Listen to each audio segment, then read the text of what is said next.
옛날 옛적 조선시대 한양성 외곽에 이대감 댁이라는 큰 기와집이 있었다.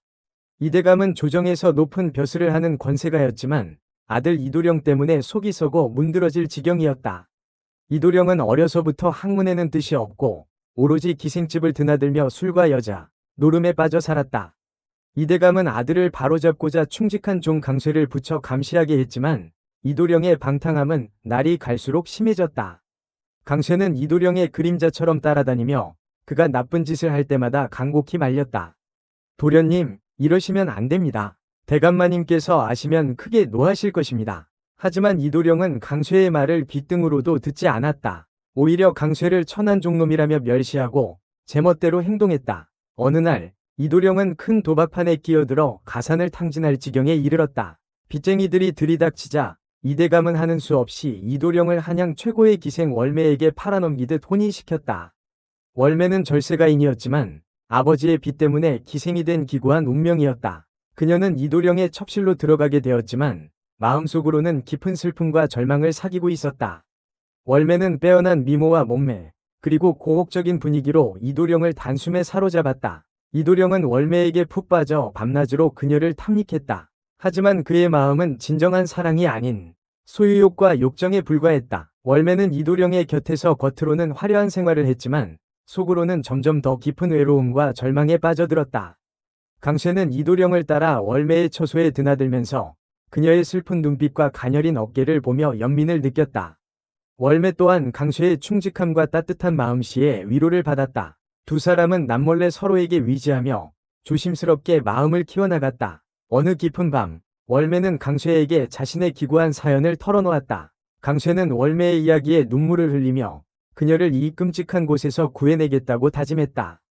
두 사람은 달빛 아래에서 뜨겁게 입을 맞추며 서로의 사랑을 확인했다. 그들의 몸은 격렬하게 얽히고 설켰으며 오랜 시간 동안 억눌러왔던 욕망을 분출했다. 월매는 강쇠의 품에서 처음으로 진정한 사랑과 행복을 느꼈다. 강쇠야, 너만이 나의 희망이야. 제발 나를 여기서 꺼내줘. 월매는 강쇠의 품에 안겨 애원했다. 걱정 마십시오, 마님. 반드시 마님을 이 지옥에서 구해낼 것입니다. 강쇠는 월매의 눈물을 닦아주며 굳게 약속했다. 이도령은 월매와 강쇠의 관계를 눈치채지 못하고 여전히 방탕한 생활을 이어갔다. 그는 강쇠를 더욱 경멸하고 월매를 장난감처럼 취급했다. 그러던 중 이도령은 우연히 강쇠가 키우는 춘향이라는 어여쁜 소녀를 보게 되었다. 춘향은 강쇠가 어릴 적 거두어 키운 위붓 여동생이었다. 이도령은 춘향의 청순한 아름다움에 넋을 잃고 그녀를 차지하려는 흉계를 꾸몄다. 그는 강쇠에게 춘향을 자신의 수청을 들게 하라고 명령했다. 강쇠는 펄쩍 뛰며 반대했지만 이도령은 막무가내였다. 감히 내 명을 거역하는 것이냐? 내 놈의 목숨이 아깝지 않느냐? 이도령은 강쇠를 윽박지르며 춘향을 겁탈하려 했다. 강쇠는 춘향을 지키기 위해 이도령에게 맞섰지만 역부족이었다. 이도령은 힘으로 강쇠를 제압하고 춘향을 끌고 가려 했다. 그때 월매가 나타나 이도령을 막아섰다. 도련님, 제발 이러지 마십시오. 춘향이는 아직 어린아이입니다. 월매는 눈물로 호소했지만 이도령은 냉혹하게 비웃었다. 내년이 감히 내일에 참견하는 것이냐? 천한 기생주제. 이도령은 월매를 밀쳐내고 춘향을 데려가려 했다. 월매는 이도령의 악행을 더 이상 두고 볼 수 없었다. 그녀는 강쇠와 함께 이도령에게 복수하고 이 지긋지긋한 곳에서 벗어나기로 결심했다. 월매는 이도령에게 접근하여 그를 유혹했다. 이도령은 월매의 농렴한 자태에 정신을 놓고 그녀의 말에 순순히 따랐다. 월매는 이도령에게 말했다. 도련님, 제가 도련님을 위해 특별한 선물을 준비했습니다. 저작거리에 나가면 임해파라는 유명한 노파가 있는데 이 노파에게 미래를 보는 비단 주머니가 있습니다. 이도령은 귀가 솔깃했다. 그는 월매의 말을 믿고 다음날 아침 일찍 강쇠를 시켜 임해파를 찾아갔다. 하지만 이것은 모두 월매와 강쇠가 꾸민 계략이었다. 임해파는 이미 월매에게 매수된 상태였다.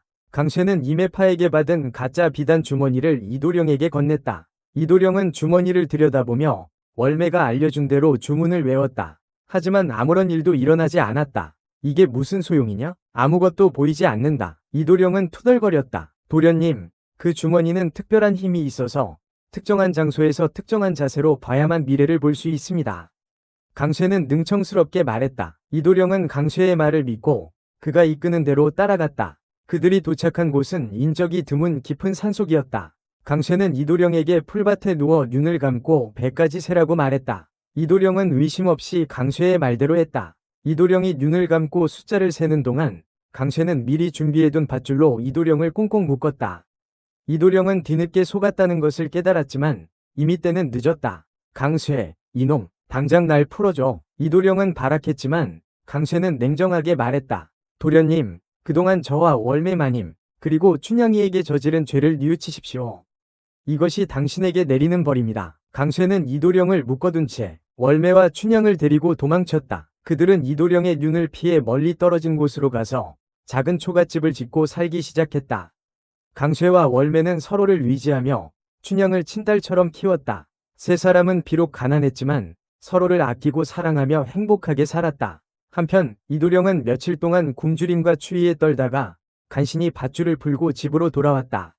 하지만 이미 그의 재산은 모두 사라진 뒤였다. 이도령은 아버지 이대감에게 모든 사실을 털어놓았지만 이대감은 크게 노하여 아들을 내쫓았다.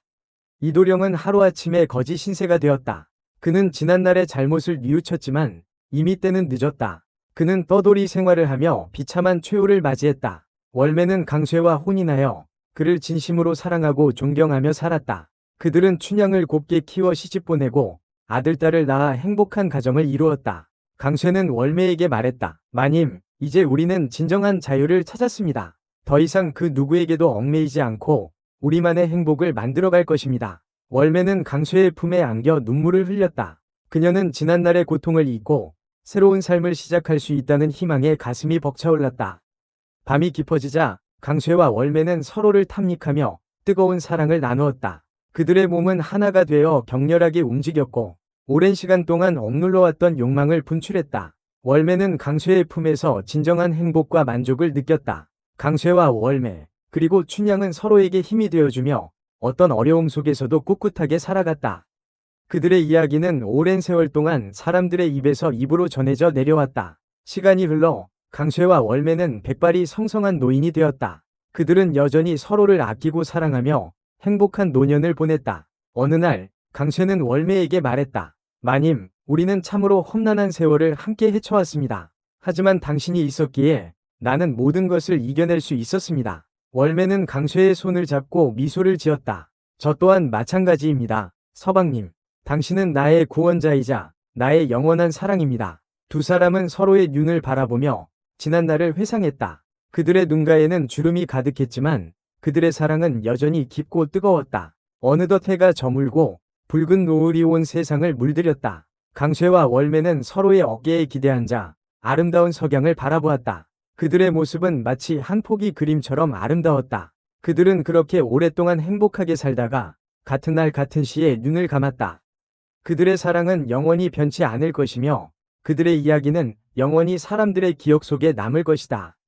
밤이 깊어 인적이 끊긴 산길, 강쇠는 월매의 손을 잡고 달렸다. 월매의 숨소리가 거칠었지만 그녀의 눈빛은 결연했다. 춘향은 강쇠의 등에 엎여 잠이 들었다. 마님, 조금만 더 가면 됩니다. 우리가 숨어 살 곳을 마련해 두었습니다. 강쇠가 숨을 헐떡이며 말했다. 월매는 고개를 끄덕였다. 그녀의 눈에는 눈물이 고여 있었지만 입가에는 희미한 미소가 번졌다. 이도령에게서 벗어날 수 있다는 희망, 그리고 강쇠와 함께 새로운 삶을 시작할 수 있다는 기대 때문이었다. 그들이 도착한 곳은 깊은 산속, 작은 오두막이었다. 강쇠는 미리 준비해둔 음식과 옷가지들을 꺼냈다. 춘향을 따뜻한 이불에 눕히고 월매에게는 따뜻한 물을 건넸다. 마님, 이제부터 우리는 자유입니다. 그 누구의 눈치도 보지 않고 우리끼리 행복하게 살 수 있습니다. 강쇠가 말했다. 월매는 강쇠의 손을 잡고 눈물을 흘렸다. 강쇠야, 네가 없었다면 나는 어떻게 됐을까? 너는 나의 은인이고 나의 사랑이야. 강쇠는 월매를 품에 안고 뜨겁게 입을 맞췄다. 두 사람은 오랜 시간 동안 억눌러왔던 감정을 폭발시키듯 서로를 탐닉했다.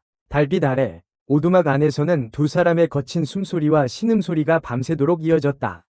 다음날 아침, 춘향이 깨어나 강쇠와 월매를 불렀다. 오라버니, 월매 언니. 강쇠와 월매는 춘향을 따뜻하게 맞이했다. 세 사람은 함께 아침 식사를 하고 앞으로 어떻게 살아갈지 이야기를 나누었다.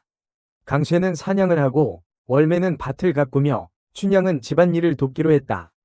그들은 비록 가난했지만 서로를 위지하며 행복하게 살았다. 강쇠와 월매는 서로를 진심으로 사랑했고 춘향은 그들을 친부모처럼 따랐다. 시간이 흘러 춘향은 어여쁜 처녀로 성장했다. 강쇠와 월매는 춘향을 위해 좋은 혼처를 찾았고 춘향은 이웃마을에 사는 선비와 혼인하여 행복하게 살았다.